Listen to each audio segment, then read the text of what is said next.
I took a COVID test and it was positive. I felt okay that day, but progressively, I began to feel weaker progressively over a period of days. At night, I was kind of restless. I couldn't really sleep well. I experienced like these dreams that were like, it was like an absence of God. It was like all of my, fears and all of my doubts were becoming like a reality. So I'm in the hospital and they're doing everything they can to help me, take care of me. And I began to accept the fact that that my life was going to be over, and that in a sense I kind of wasted my life. And from that point, it was just me in the room.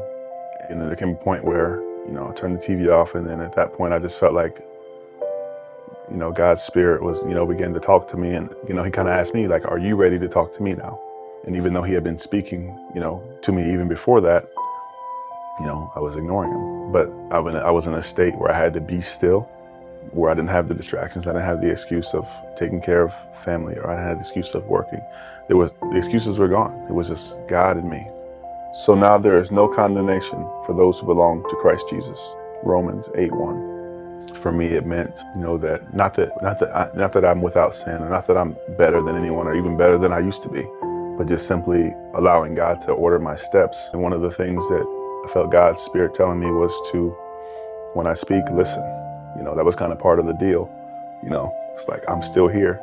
I'm not finished with you, but I need you to walk in obedience, whether that be share something with someone, or just doing the next right thing, having a sense of peace that, my heart is pure and that I'm walking the direction that I'm supposed to be.